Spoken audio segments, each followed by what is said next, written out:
Hey team, Chef Eric here. Welcome back to another exciting episode of the Butcher's Market Steak of the Month Club. Today we're going to be featuring one of my absolute favorite cuts, the tri-tip. Okay, this is the bottom part of the top sirloin. I'm going to introduce you to a method called scruffing, and then we're going to cook it on the grill in a cast iron pan, so it's easy to figure out if you want to do it inside at home as well, or out in the backyard. Let's get into the action.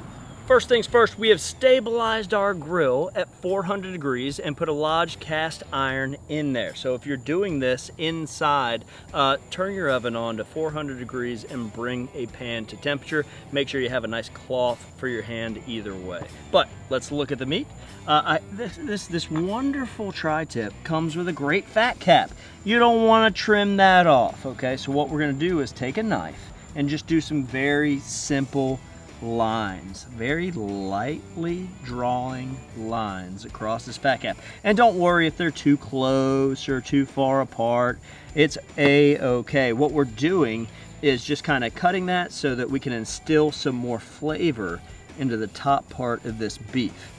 And when I talk about flavor, we are using Dizzy Pig Red Eye Express. This is a coffee crafted seasoning. It's high in salt and it's got some wonderful coffee notes in it. So we're gonna put that on this steak, let it sit for 10 minutes and let everything start activating. Then we're gonna put it fat cap side down in our pan with a little bit of oil and start this party off. The Red Eye Express seasoning's been on the tri-tip for 10 minutes now. Let's take a look. I want to show you what we're looking for here. Remember I said there was a strong salt content. So the salt is on the outside. It's wicking moisture out, which allows all the seasoning to stick. Notice how it looks a little damp. Beautiful stuff.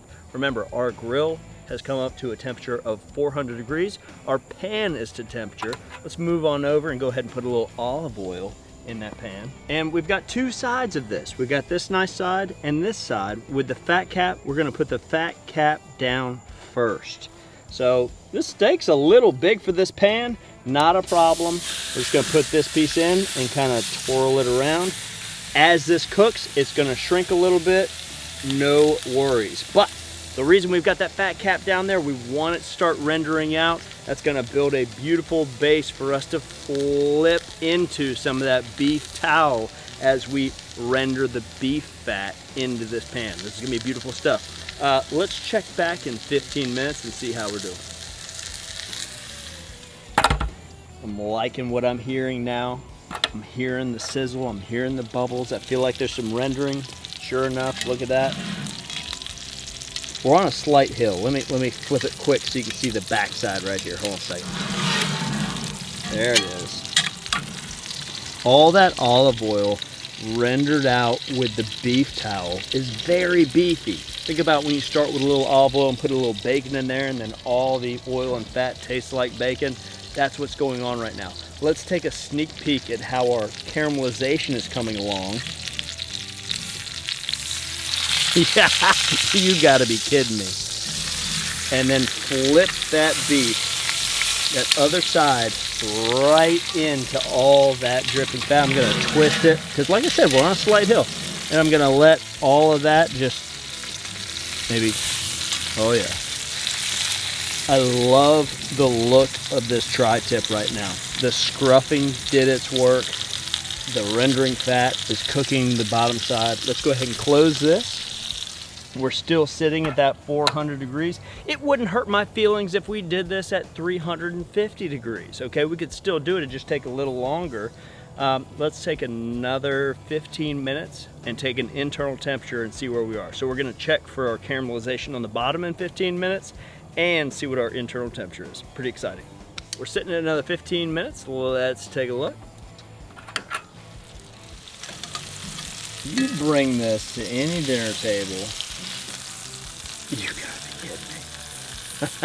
I just want to take a quick second. This one's just for me, team. I know we're here to do some serious cooking, but I just want to bathe this whole thing in that delicious rendered fat glaze. And just look at that for a second. I say it time and time again, you gotta let it rest. Okay, this is no joke. When you're cooking meats, and they've just come to an internal temperature of 115, which we just saw, you gotta let it rest, right? It just ramped up from ambient or refrigerator temperature all the way to 115. It's squeezing, it's tight right now, like these big muscles, okay? You gotta let it rest. And for a roast like this, I'm going 10 to 15 minutes. Something smaller, we're looking at 5 to 8 minutes. This is a good size tri-tip. It's stunning, but I wanna let you in on a little secret. After we let it rest, we can throw it back in that pan and just wake the outside up a little bit and bring it back to a hot temperature so we're cool to serve and put it on the table hot. Now's your time. Listen, I just gave you 10 to 15 minutes to do whatever it is you need to do. Grill green beans, grill asparagus, get the soup going, you know, whatever you need to do, set the table, okay? So letting it rest. Let's not think of letting it rest as hindering us and we're waiting, but actually buying time to do other things to get everything hot to the table. This is the first time I've said it and it actually made sense. I've thought it a lot, but I've never been able to say it. So we're gonna let this tri-tip rest for 10 to 15 minutes. The hardest part is done. We've let it rest. Okay, so let's examine this tri-tip and the easiest way to cut across the grain.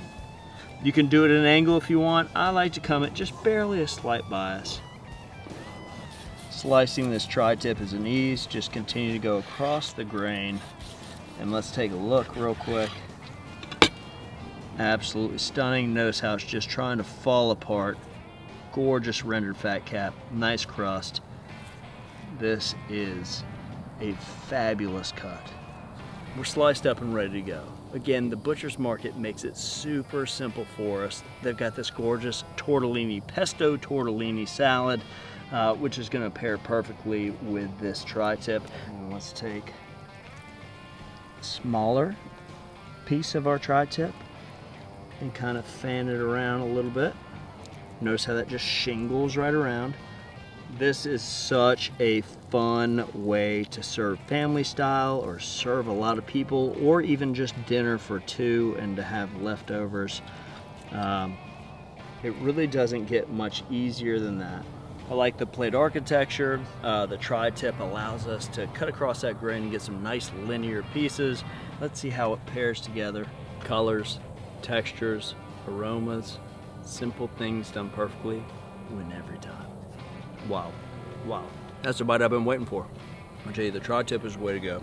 It's delicious, it's simple, it's made easy. This is the reason you're part of Steak of the Month Club. Folks, thanks so much for joining us and can't wait to see you next month. Cheers.